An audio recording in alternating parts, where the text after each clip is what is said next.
33장. 하나님의 사람 모세가 죽기 전에 이스라엘 자손을 위하여 축복함이 이러하니라.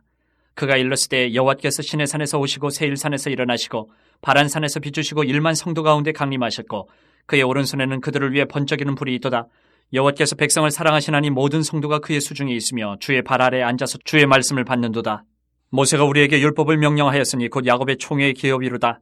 여수른의 왕이 있었으니 곧 백성의 수령이 모이고 이스라엘 모든 지파가 함께 한때에로다. 르우벤은 죽지 아니하고 살기를 원하며 그 사람 수가 적지 아니하기를 원하나이다. 유다에 대한 축복은 이러하니라. 일러스되 여호와여 유다의 음성을 들으시고 그의 백성에게로 인도하시오며 그의 손으로 자기를 위하여 싸우게 하시고 주께서 도우사 그가 그 대적을 치게 하시기를 원하나이다. 레위에 대하여는 일러스되 주의 둠밈과 우림이 주의 경건한 자에게 있도다. 주께서 그를 마사에서 시험하시고 무리바 물가에서 그와 다투셨도다. 그는 그의 부모에게 대하여 이르기를 내가 그들을 보지 못하였다 하며 그의 형제들을 인정하지 아니하며 그의 자녀를 알지 아니한 것은 주의 말씀을 준행하고 주의 언약을 지킴으로 말미암음이로다. 주의 법도를 야곱에게 주의 율법을 이스라엘에게 가르치며 주 앞에 분향하고 온전한 번제를 주의 제단 위에 드리리로다. 여호와여 그의 재산을 풍족하게 하시고 그의 손의 일을 받으소서. 그를 대적하여 일어나는 자와 미워하는 자의 허리를 꺾으사 다시 일어나지 못하게 하옵소서. 베냐민에 대하여는 일러스되 여호와의 사랑을 입은 자는 그 곁에 안전히 살리로다. 여호와께서 그를 날이 마치도록 보호하시고 그를 자기 어깨 사이에 있게 하시리로다. 요셉에 대하여는 일러스되 원하건대 그 땅이 여호와께 복을 받아 하늘의 보물인 이슬과 땅 아래에 저장한 물과 태양이 결실하게 하는 선물과 태음이 자라게 하는 선물과 옛산의 좋은 산물과 영원한 작은 언덕의 선물과 땅의 선물과 거기 충만한 것과 가시 떨긴 나무 가운데에 계시던 이의 은혜로 말미암아 복이 요셉의 머리에 그의 형제 중 구별한 자의 정술에 임할지로다. 그는 첫 숫송아지같이 위엄이 있으니 그 뿔이 들소의 뿔 같도다. 이것으로 민족들을 받아 땅끝까지 이르리니 곧 에브라임의 자손은 만만이요 므낫세의 자손은 천천이리로다. 스불론에 대하여는 일러스되 스불론이여 너는 밖으로 나감을 기뻐하라. 이사가리여 너는 장막에 있음을 즐거워하라. 그들이 백성들을 불러 산에 이르게 하고 거기에서 의로운 제사를 드릴 것이며 바다의 풍부한 것과 모래에 감추어진 보배를 흡수하리로다. 갓에 대하여는 일러스되 갓을 광대하게 하시는 이에게 찬송을 부를지어다. 갓이 암사자같이 엎드리고 팔과 정수리를 찢는도다. 그가 자기를 위하여 먼저 기업을 택하였으니 곧 입법자의 분깃으로 준비된 것이로다. 그가 백성의 수령들과 함께 와서 여호와의 공의와 이스라엘과 세우신 법도를 행하도다. 단에 대하여는 일러스되 단은 바산에서 뛰어나는 사자의 새끼로다. 납달리에 대하여는 일러스되 은혜가 풍성하고 여호와의 복이 가득한 납달리여 너는 서쪽과 남쪽을 차지할지로다. 아셀에 대하여는 일러스되 아셀은 아들들 중에 더 복을 받으며 그의 형제에게 기쁨이 되며 그의 발이 기름에 잠길지로다. 내 문빗장은 철과 노시 될 것이니 내가 사는 날을 따라서 능력이 있으리로다. 여수른이여 하나님 같은 이가 없도다. 그가 너를 도우시려고 하늘을 타고 궁창에서 위엄을 나타내시는도다. 영원하신 하나님이 내 처소가 되시니 그의 영원하신 팔이 내 아래에 있도다.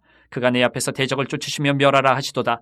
이스라엘이 안전히 거하며 야곱의 샘은 곡식과 새 포도주의 땅이 홀로 있나니 곧 그의 하늘이 이슬을 내리는 곳에로다.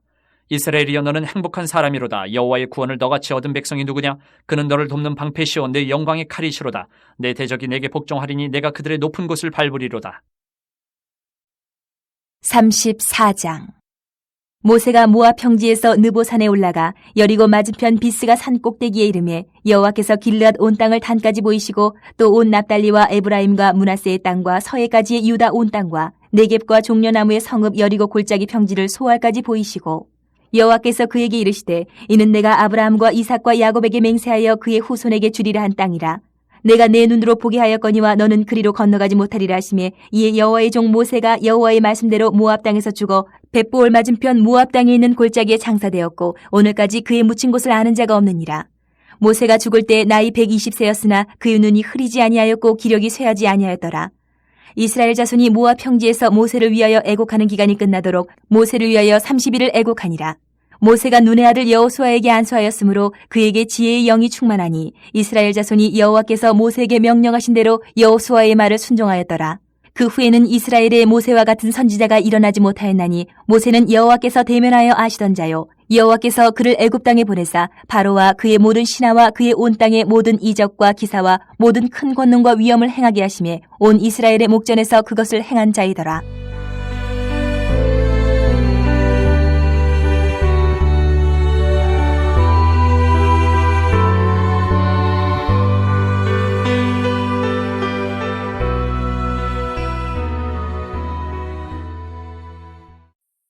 구시편.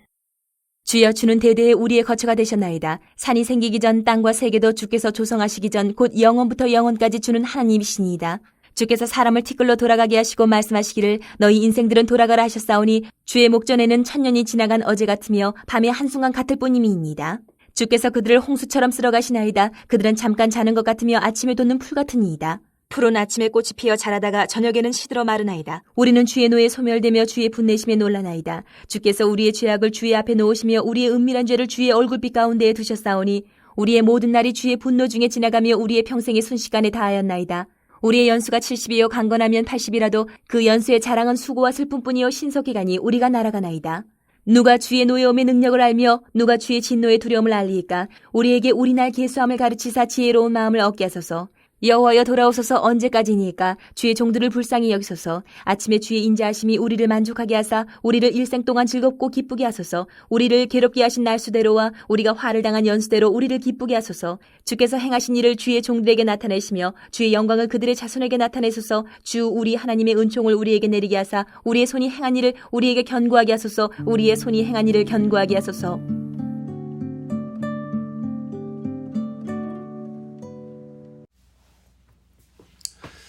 신명기의 말씀을 대략적으로 나누면 세 부분으로 나눠집니다. 이 세 부분은 모두 모세의 설교에 해당되는 것으로, 다시 말씀드리면 모세의 세 편의 설교로 되어 있는 게 바로 신명기 말씀이라는 것입니다. 그리고 그 중에서 27장에서 34장은 모세의 세 번째 설교에 해당됩니다. 좀 더 구체적으로 본다면 모세가 당시 이스라엘 백성들 앞에서 실제로 했던 설교는 33장에서 마무리가 됩니다. 34장이 아니고요. 그리고 이 33장에서 모세는 이스라엘의 12지파를 축복함으로써 그의 설교를 마무리하고 있습니다. 이것은 모세의 세 번째 설교가 이스라엘에게 미래의 축복을 가르치는 것을 목적으로 두고 있다는 것을 보여줍니다. 그런데 한 가지 흥미로운 사실은 그의 이 설교에서 저주에 대한 가르침이 축복에 대한 가르침보다 더 많은 비중을 차지하고 있다는 점입니다. 그 내용의 양에 있어서 저주가 축복보다 더 많은 부분을 차지하고 있습니다. 이렇게 모세는 이스라엘 백성들에게 축복을 하면서도 저주에 대한 이야기를 더 많이 하고 있는 것입니다. 또 신명기의 전체적인 구조 또한 흥미롭습니다. 신명기는 모세의 설교의 마무리로서 이스라엘에 대한 축복을 선포하는 33장에서 끝나지 않고 모세의 죽음을 말하는 34장으로 마무리되고 있습니다. 비록 저주에 대한 언급이 더 많은 비중을 차지했지만 결국에는 축복으로 마무리될 것 같은 전개가 다시 저주로 되돌아가는 느낌입니다. 모세가 약속의 땅에 들어가지 못하고 그저 바라만 보다가 죽게 된 것은 그에 대한 하나님의 심판에 의한 것이었기 때문입니다. 신명기 32장의 말씀을 보면은 아실 수가 있고요. 이렇게 신명기의 마지막은 모세의 죽음을 언급하며 저주로 마무리가 되고 있습니다. 그러면 신명기의 시작은 어땠을까? 신명기는 그 시작에서도 저주를 언급합니다. 신명기 1장 9절에서 18절은 이스라엘 백성들을 효율적으로 다스릴 수 있는 방안으로서 모세 이외에 지도자들을 추가적으로 임명한 것을 이야기합니다. 이 이야기의 목적은 이스라엘을 향한 하나님의 축복이 얼마나 큰지를 보여주는 것이었습니다. 이스라엘이 더 이상 한 명의 지도자가 홀로 감당할 수 없을 만큼 번성했다는 것은 그들이 하나님의 축복을 받았다는 것을 확실히 보여주는 증거가 됩니다. 하지만 그러한 축복을 받았음에도 불구하고 이스라엘은 하나님을 끝까지 신뢰하지 못합니다. 이후 신명기 1장 19절에서 46절의 말씀은 과거 출애굽 1세대가 하나님의 저주를 받게 된 역사를 말해줍니다.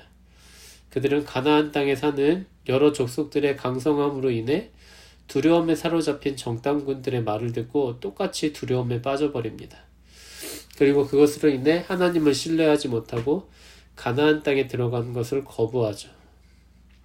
그들은 하나님보다 무기를 더 의지했고 게다가 그들에게 의지할 만한 무기가 전혀 없었기 때문이었습니다.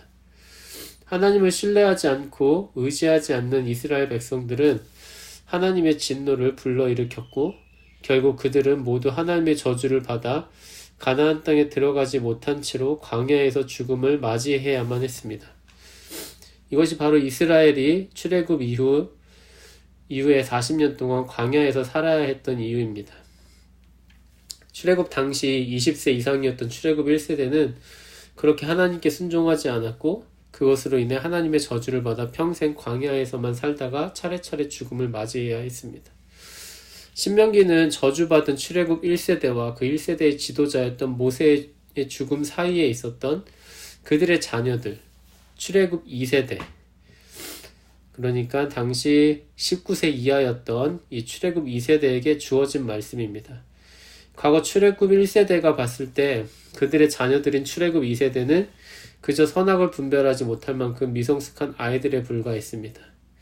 하지만 출애굽 1세대는 선악을 분별하지 못해 저주를 받아 약속의 땅에 들어가지 못했고 오히려 지금 이 2세대가 율법이라는 새로운 선악을 알게 하는 나무를 가지고 약속의 땅에 들어가려고 하고 있는 것이죠. 이렇게 신명기는 출애굽 2세대들에게 하나님의 저주를 받은 그들의 부모 세대의 전처를 밟지 말고 약속된 축복을 받으라는 가르침을 줍니다. 미래를 향한 과거와 축복을 향한 저주가 당시 현재를 살고 있는 출애굽 2세대에게 선포되는 것입니다. 그리고 시편 90편은 하나님의 사람 모세의 기도라는 표제를 가지고 있는 시편입니다. 그래서 시편 90편은 모세의 시로 불립니다.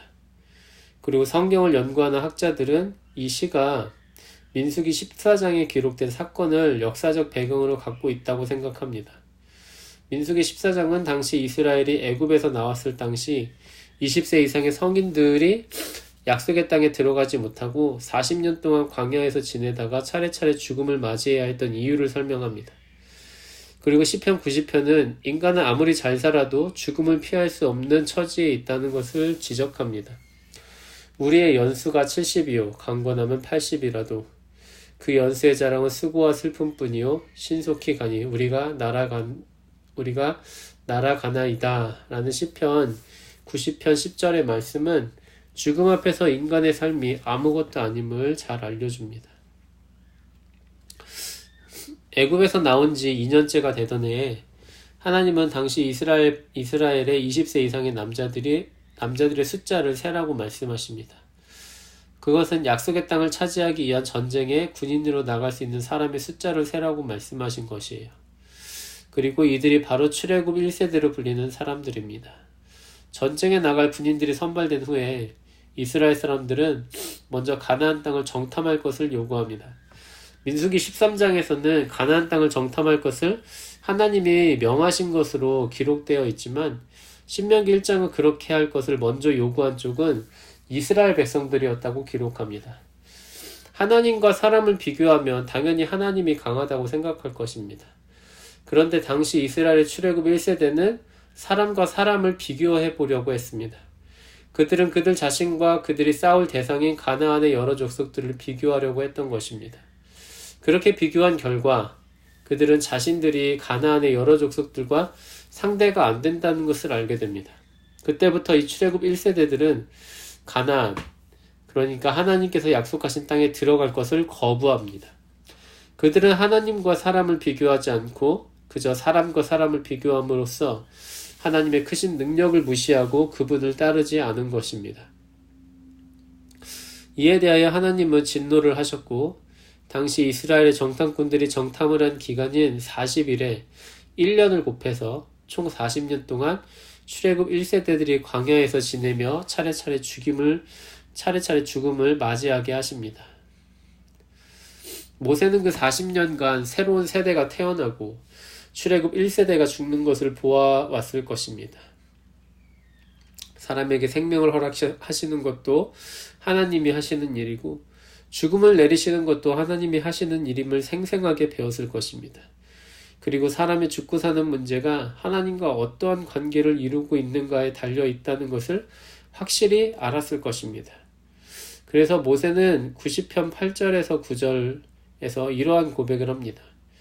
주께서 우리의 죄악을 주의 앞에 놓으시며 우리의 은밀한 죄를 주의 얼굴빛 가운데 두셨사오니 우리의 모든 날이 주의 분노 중에 지나가며 우리의 평생이 순식간에 다하였나이다. 우리가 얼마나 많은 것을 해내고 쌓았는지가 우리의 삶에 대한 보장이 되지 않습니다. 이게 일관적인 성경의 가르침입니다. 하나님과의 온전한 관계가 우리가 해내고 쌓아놓은 것을 견고하게 해주는 것일 뿐이죠. 그렇기 때문에 가장 중요한 것은 하나님 앞에서 우리의 마음이 얼마나 의로움을 갈망하느냐일 것입니다.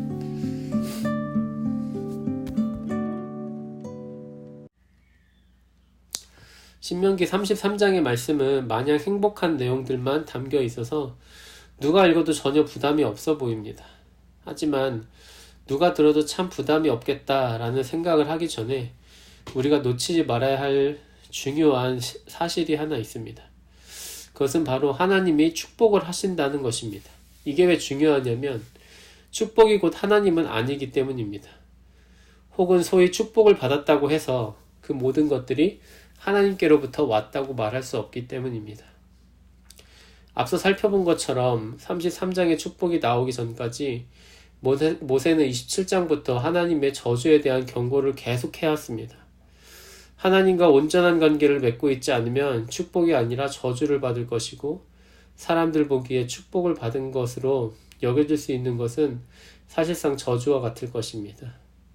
하나님과의 온전한 관계를 하찮게 여기게 만드는 축복이라면 그것은 저주일 것입니다. 축복에 대한 욕구보다 하나님 앞에서 의로운 마음을 갖고자 하는 열망과 두려움이 앞서야 할 것입니다. 왜냐하면 축복이 우리를 하나님께로 이끄는 것이 아니라 하나님이 우리를 축복으로 이끄시기 때문입니다. 함께 기도하겠습니다. 거룩하고 자비하신 하나님 아버지, 우리가 축복에 대한 욕구보다 하나님 앞에서 의로운 마음을 갖기를 소망하기를 원합니다.